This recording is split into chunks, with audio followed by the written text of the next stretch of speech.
नमस्कार दोस्तों, micro GK point में आप सभी का स्वागत है।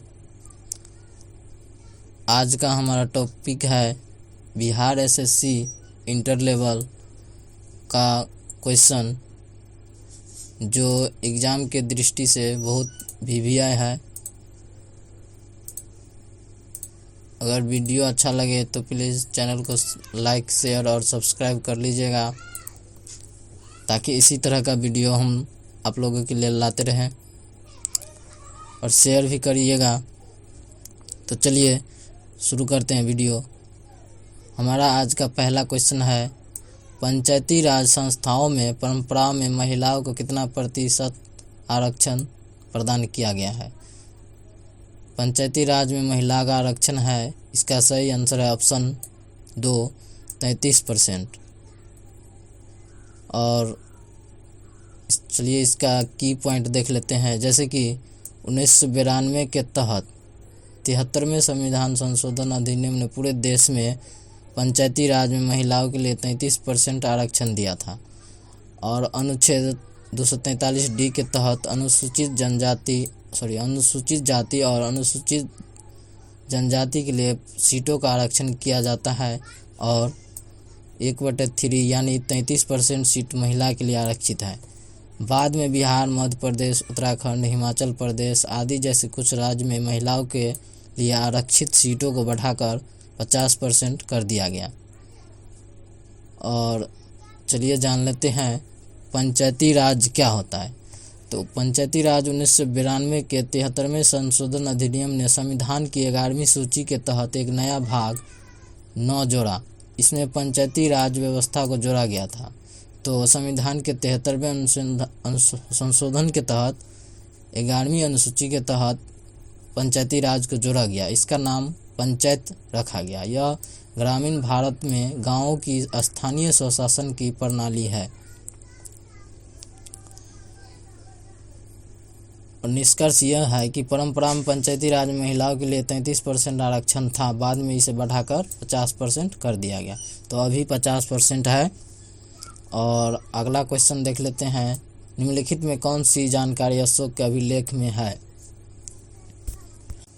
इसका ऑप्शन है जीवन गाथा, आंतरिक नीति, विदेश नीति, सभी विकल्प। तो इसका सही आंसर होगा सभी। इनमें से सभी जो है अशोक के अभिलेख में मिलती है। जैसे कि इसका की पॉइंट है, सबसे प्रसिद्ध मौर्य शासक अशोक था, और दूसरा है वह पहला शासक था जिसने अभिलेखों के माध्यम से अपने संदेश को लोगों तक पहुंचाने का प्रयास किया था। अशोक के अभिलेखों में मिली जानकारी में जीवन गाथा, आंतरिक नीति, विदेश नीति, उसकी धार्मिक और नैतिक संभावनाएं, बौद्ध धर्म और इसके पशु सामाजिक कल्याण कार्यक्रम शामिल है। ये अभिलेख भारत, नेपाल और पाकिस्तान के सभी क्षेत्रों में फैले हुए हैं। अशोक के अभिलेख बौद्ध धर्म के प्रथम मूर्त प्रमाण है। कुल 33 अभिलेख हैं जो मुख्य रूप से निम्नलिखित वर्गीकृत है, जैसे बृहत शिलालेख, लघु शिलालेख, पृथक शिलालेख, बृहत स्तंभलेख, लघु स्तंभलेख। तो ये सभी अशोक के द्वारा दिया गया शिलालेख है। और अशोक के अधिकांश अभिलेख प्राकृतिक में थे और ब्राह्मणी लिपि में लिखे गए थे। तो अशोक का जो अभिलेख था वो किस लिपि में लिखा गया था? ब्राह्मणी लिपि में लिखा गया था। प्राकृतिक अभिलेख ब्राह्मणी और खरोष्ठी लिपियों में लिखे गए थे, जिन्हें हम आम आदमी भी पढ़ और समझ सकते थे।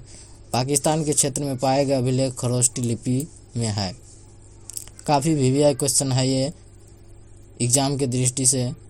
और मौर्य राजवंश की स्थापना चंद्रगुप्त मौर्य ने 321 ईसा पूर्व में की थी। अशोक राजवंश का तीसरा शासक था, और इस वंश का तीसरा शासक था अशोक। चलिए अशोक के बारे में जान लेते हैं। अशोक, जिसका जन्म 273 ईसा पूर्व हुआ था, वह सबसे महान मौर्य शासक था। तक्षशिला और उज्जैन का सूबेदार भी था। वह बिंदुसार का पुत्र था। ये भी प्रश्न आता है एग्जाम में कि अशोक किसका पुत्र था। तो अशोक जो था बिंदुसार का पुत्र था। सिवाय दक्षिण के उसका शासन संपूर्ण उपमहाद्वीप तक फैला था, जिसमें अफगानिस्तान, बलूचिस्तान, कश्मीर और नेपाल की घाटी शामिल थी। अशोक के अधीन मौर्य साम्राज्य अपने चरमोत्कर्ष तक पहुंच गया था। अशोके के बदौलत जो है मौर्य साम्राज्य काफ़ी चरमों तक पहुंचा था। अशोक ने 261 ईसा पूर्व में कलिंग युद्ध लड़ा था। ये भी प्रश्न आता है एग्जाम में, जो कलिंग युद्ध कब लड़ा गया था, तो 261 ईसा पूर्व में कलिंग युद्ध लड़ा गया था। बाद में इस युद्ध में नरसंहार से प्रभावित हुए और इसलिए उन्होंने सांस्कृतिक विजय की नीति के पक्ष में भौतिक व्यवसाय की नीति को त्याग दिया। उन्होंने उपयुक्त के अधीन बौद्ध धर्म को अपनाया। अशोक ने बौद्ध धर्म को अपनाया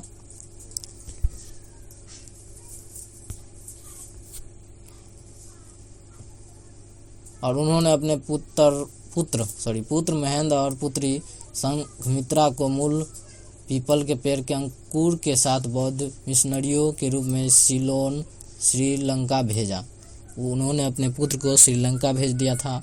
उन्होंने बोध गया दौरा करके अपने शासनकाल के 11 वर्ष से धम्म यात्रा का उद्घाटन किया और महामंत्रों धम्म के संदेश फैलाने के लिए धर्म के अधिकारी को भी नियुक्त किया। तो अशोक का बहुत बड़ा योगदान है बौद्ध धर्म के प्रचार प्रसार में, ये तो सभी जानते हैं। चलिए अगला क्वेश्चन लेते हैं। निम्नलिखित में कौन सा भारत का सबसे दक्षिण छोर है, तो भारत का सबसे दक्षिण छोर जो है इंदिरा पॉइंट जो है भारत का सबसे दक्षिण छोर है। चलिए इंदिरा पॉइंट के बारे में जान लेते हैं। भारत का सबसे दक्षिण छोर इंदिरा पॉइंट अंडमान और निकोबार द्वीप में स्थित है। तो इंदिरा पॉइंट जो है अंडमान और निकोबार द्वीप समूह में स्थित है। इस जगह का नाम इंदिरा पॉइंट भारतीय प्रधानमंत्री इंदिरा गांधी के नाम पर रखा गया और इस बिंदु को पहले पिग्मेलियन पॉइंट और पार्सन्स पॉइंट के नाम से भी जाना जाता था। ये भी क्वेश्चन एग्जाम में आता है। तो भारत की 2011 की जनगणना के अनुसार इंदिरा पॉइंट में केवल 4 घर बचे हैं। मतलब 2011 के जनगणना के अनुसार अभी इंदिरा पॉइंट में केवल 4 घर हैं। अतिरिक्त जानकारी इसमें यह है, भारत का सबसे उत्तरी छोर जम्मू और कश्मीर राज्य में स्थित है। बिंदुओं को इंदिरा कोल यानी उत्तरी बिंदु के रूप में जाना जाता है। गुजरात के कच्छ क्षेत्र में घुसर मोटा भारत का सबसे पश्चिमी छोर है।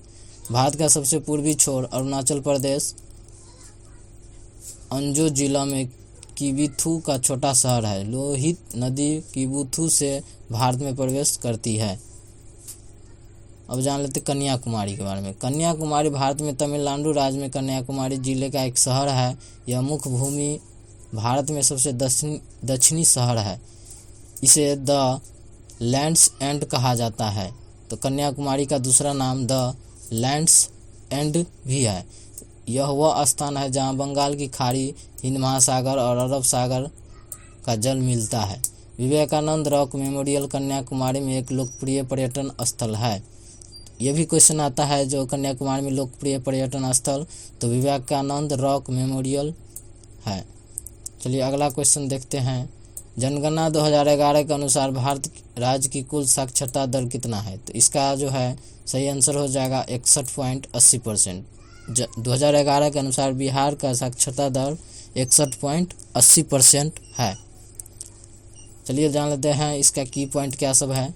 तो भारत की जनगणना 2011 के बिहार में साक्षरता दर तो समझ गए 61.80 है और बिहार में कुल पुरुष साक्षरता दर 73.79% है और महिला 53.33% है। यह राष्ट्रीय औसत से काफ़ी कम है जो कुल मिलाकर 72.9% है। भारत में पुरुष साक्षरता दर 80.9% और महिला साक्षरता दर 60.4% है। तो समझ गए होंगे। अगला क्वेश्चन लेते हैं हम लोग। निम्नलिखित में कौन सी झील बिहार में स्थित है, काफ़ी वीवीआई क्वेश्चन है। निम्नलिखित में कौन सी झील बिहार में स्थित है, तो इसका आंसर हो जाएगा अनुपम झील जो बिहार में स्थित है, अनुपम झील। चलिए अनुपम झील के बारे में जान लेते हैं। यह कैमूर वन्यजीव अभयारण्य में स्थित है। यह कौन से अभयारण्य में स्थित है, कैमूर वन्यजीव अभयारण्य में स्थित है। कैमूर वन्यजीव अभयारण्य बिहार के भभुआ कस्बे के पास कैमूर जिला में स्थित है। कैमूर वन्यजीव अभयारण्य कहाँ पे है, कैमूर जिला में। यह राज्य का सबसे बड़ा अभयारण्य है, मतलब बिहार राज्य का सबसे बड़ा अभयारण्य कैमूर वन्यजीव अभयारण्य है। इसमें लगभग 1342 किलोमीटर स्क्वायर यानी 1518 वर्ग मील का क्षेत्र शामिल है। बिहार सरकार ने इसे बांध संरक्षण बनाने की योजना बनाई है। और यहाँ 3 सबसे अच्छी तरह से परिभाषित ऋतु है, जैसे मार्च से मध्य जून तक चलने वाली ग्रीष्म ऋतु, मध्य जून से अक्टूबर तक पश्चिमी मानसून की बारिश का मौसम यानी वर्षा ऋतु, और नवंबर से फरवरी तक ठंड का मौसम यानी शीत ऋतु रहता है। एडिशनल पॉइंट इसमें यह है इन्फॉर्मेशन जो कि अन्य झील और उनके स्थान है, जैसे कि सांभर झील कहाँ पे है, जयपुर राजस्थान। सुखना झील चंडीगढ़ में है। कामा झील रूस में है। ये सब जो है बहुत विविध है। अगला क्वेश्चन लेते हैं, बिहार में कितना वर्ग किलोमीटर वन्य क्षेत्र है। काफ़ी विविध क्वेश्चन है। तो इसका जो है 2612 वर्ग किलोमीटर बिहार में वन क्षेत्र फैला हुआ है। कितना किलोमीटर, 26 से 12 किलोमीटर। और इसका की पॉइंट है, बिहार वन रिपोर्ट के अनुसार जैसे कि अविभाजित बिहार में कुल भौगोलिक क्षेत्र का लगभग 17% भाग यानी 29.48 लाख हेक्टेयर वन था। विभाजन से पहले की बात है। और 2000 में इसके विभाजन के बाद जब बिहार का विभाजन हुआ तो बिहार में वन आच्छादन केवल 6.87% रह गया, जो इसके कुल भौगोलिक क्षेत्र का 6.6 लाख हेक्टेयर था। पहले कितना था, 29.48 लाख, और विभाजन के बाद हो गया 6.16 माने 6.16 लाख हेक्टेयर। इस विभाजन में कुल वन 79% झारखंड में चला गया और केवल 21% बिहार में रह गया। ISFR रिपोर्ट के अनुसार बिहार में 2017 और 2019 में कुल वन आच्छादन 7299 वर्ग किलोमीटर से 7306 वर्ग किलोमीटर और 2017-19 के बीच बढ़ा है, तो थोड़ा सा बढ़ा है। और एडिशनल पॉइंट यह है जैसे कि देश के भौगोलिक क्षेत्र का कुल वन वृक्ष आच्छादन 24.56 है। कुल वन आच्छादन इतना वर्ग किलोमीटर यानी 7,12,249 वर्ग किलोमीटर है, जो देश के भौगोलिक क्षेत्र का इतना परसेंट है, 21.67%।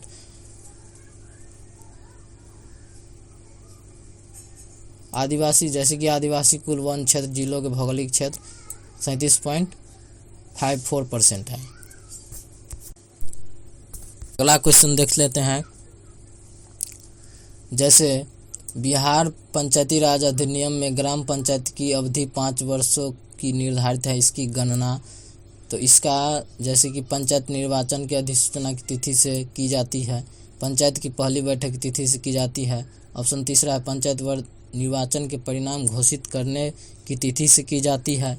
इनमें से कोई नहीं। तो इसका सही आंसर होगा पंचायत की पहली बैठक तिथि से की जाती है। ऑप्शन नंबर 2 इसका सही आंसर। चलिए पंचायती राज की बैठक की तारीख जान लेते हैं। पंचायती राज प्रणाली वह प्रणाली है जो जमीनी स्तर पर व्यक्ति की भागीदारी सुनिश्चित करती है। तो पंचायती राज समझ के क्या होता है।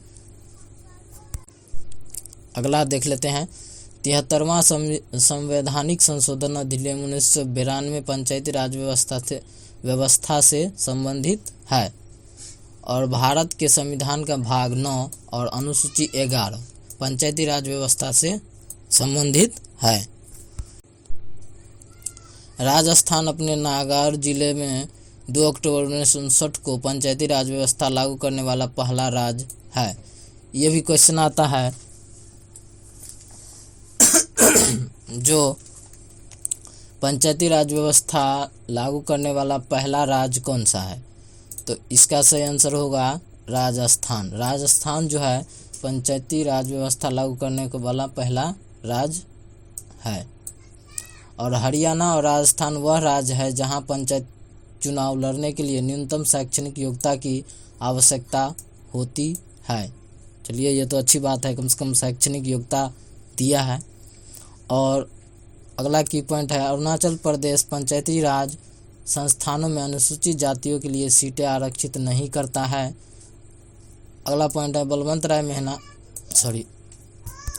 बलवंत राय मेहता समिति ने 3 स्तरीय संरचना की सिफारिश की, जिसमें जिला स्तर पर जिला परिषद होगा, प्रखंड स्तर पर पंचायत समिति होगा, ग्राम स्तर पर ग्राम पंचायत होगा। काफ़ी VVI है ये सभी।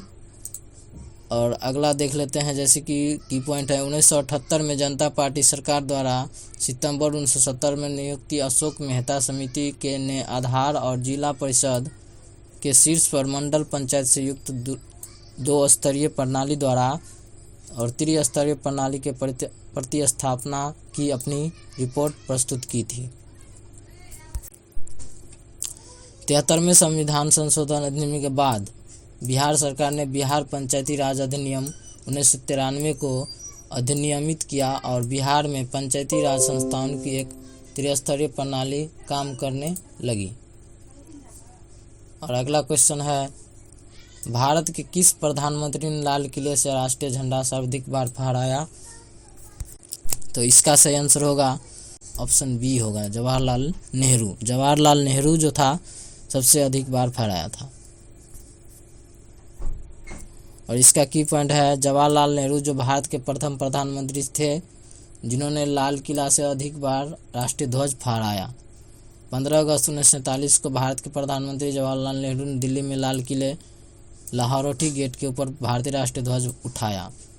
चलिए इसका की पॉइंट जान लेते हैं। एडिशनल इन्फॉर्मेशन क्या है? एडिशनल इन्फॉर्मेशन यह है, जैसे कि हर वर्ष भारत के प्रधानमंत्री लाल किले में झंडे फहराते हैं, लेकिन कुछ ऐसे भी होते हैं जिन्हें भारत का PM बनने का मौका मिलता है लेकिन प्रतिष्ठित स्मारक पर झंडा नहीं फहराते हैं। जैसे लाल किले पर 5 बार से ज़्यादा झंडा फहराने वाले प्रधानमंत्री की सूची इस प्रकार है। जैसे इंदिरा गांधी हो गया, 1966 से 1977 तक उन्होंने 11 बार झंडा फहराया। मनमोहन सिंह हो गया दूसरा, भारत के पूर्व प्रधानमंत्री जो 10 बार झंडा फहराया लाल किला पर। और नरेंद्र मोदी जो वर्तमान में प्रधानमंत्री है वो जो है 2014 से आज तक लाल किले पर ध्वज फहरा रहे हैं। और उसके बाद अटल बिहारी वाजपेयी जो एकमात्र गैर कांग्रेसी प्रधानमंत्री है जिन्होंने 6 बार लाल किला पर झंडा फहराया था। और राजीव गांधी, नरसिम्हा राव ने भारतीय ध्वज को 5 बार फहराया। तो ये सूची जो है आप लोग याद रखिएगा। और अगला क्वेश्चन है, जैसे कि बिहार का सर्वाधिक लिंगानुपात वाला जिला कौन सा है?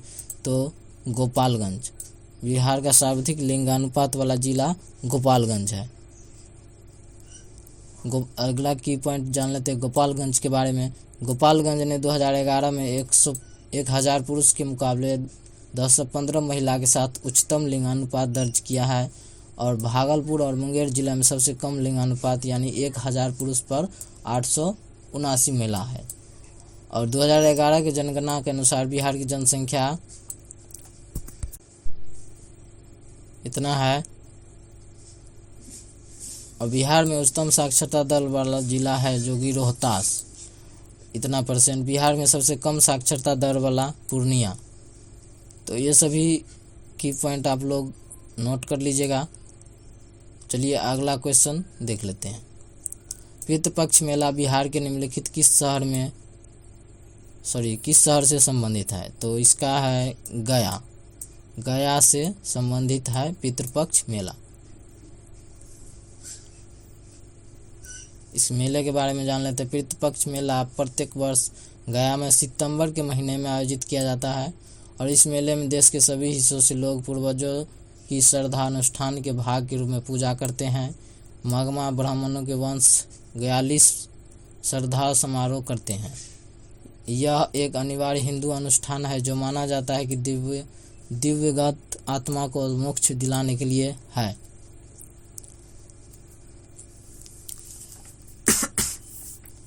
अगला क्वेश्चन लेते हैं। मौर्य काल के महत्वपूर्ण साक्ष्य बिहार के किस स्थान पर पाए गए?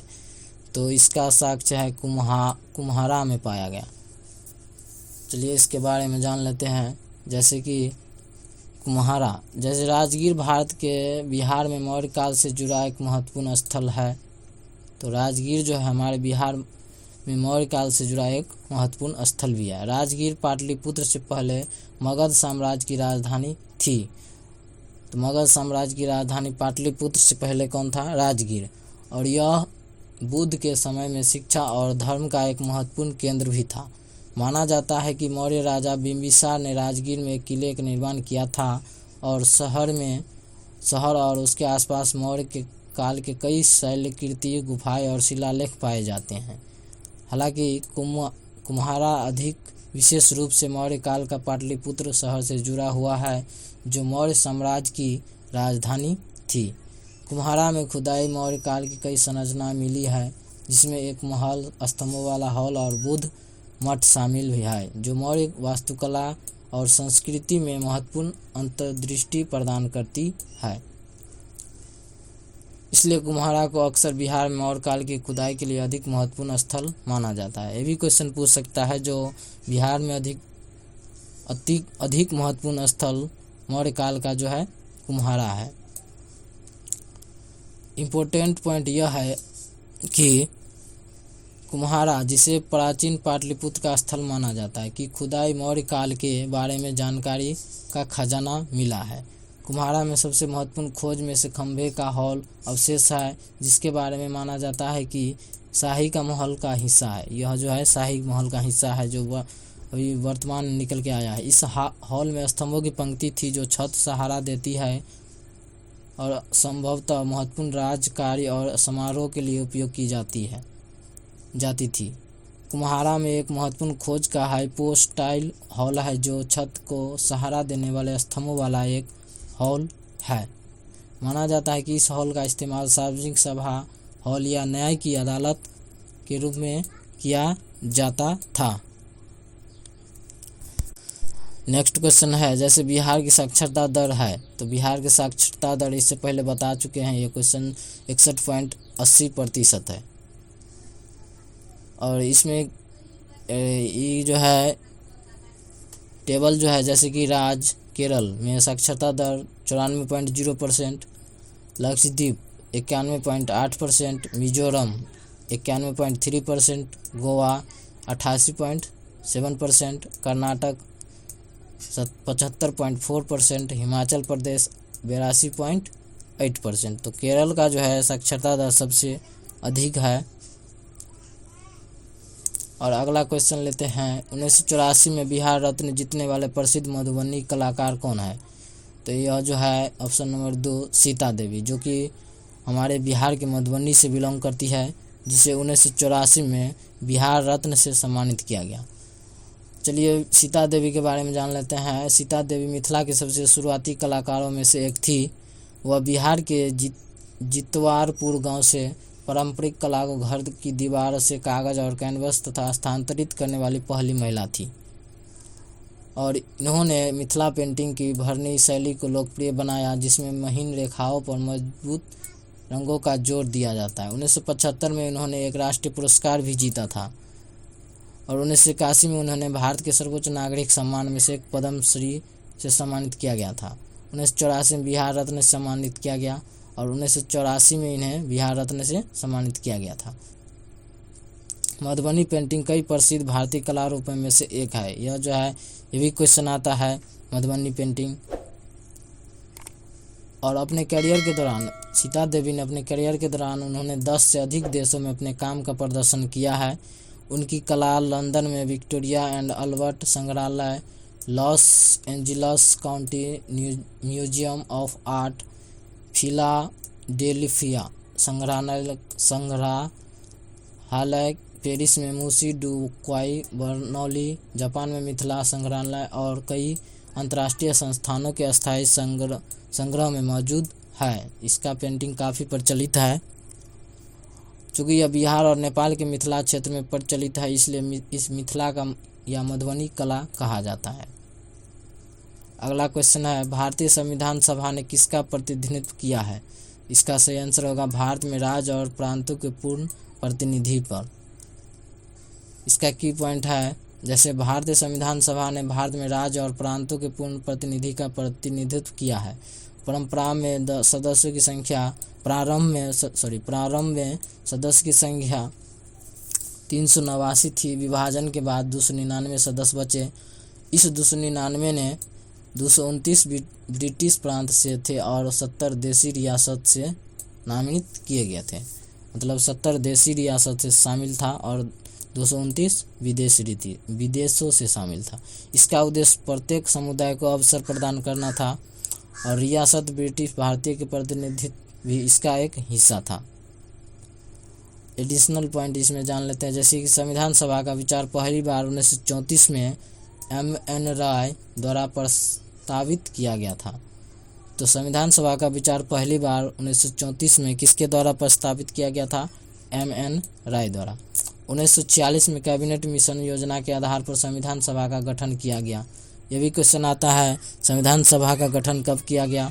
तो 1946 में कैबिनेट मिशन योजना के आधार पर। अस्थायी अध्यक्ष उस समय था डॉक्टर सच्चिदानंद सिन्हा, अस्थायी अध्यक्ष था डॉक्टर राजेंद्र प्रसाद, उपाध्यक्ष था हरेंद्र कुमार मुखर्जी और संवैधानिक सलाहकार वी.एन. राव जो था संवैधानिक सलाहकार के रूप में था। और अस्थायी अध्यक्ष, यह भी क्वेश्चन बहुत बार आता है एग्जाम में, हर कॉम्पिटिटिव एग्जाम में आता है। किस पंचवर्षीय योजना का उद्देश्य गरीबी का उन्मूलन था? काफ़ी वीवीआई क्वेश्चन है। किस पंचवर्षीय योजना का उद्देश्य गरीबी उन्मूलन का था? तो यह जो है पंचवर्षीय योजना से भी क्वेश्चन बहुत बार आता है एग्जाम में। तो इसका जो है 5वीं पंचवर्षीय योजना जो कि गरीबी उन्मूलन से संबंधित है। और इसी के साथ हमारा यह लास्ट क्वेश्चन है। अगर वीडियो अच्छा लगा हो तो प्लीज़ हमारे चैनल को लाइक, शेयर और सब्सक्राइब करिएगा, ताकि हम आप लोगों के लिए इसी तरह का वीडियो बनाते रहें। Thank you.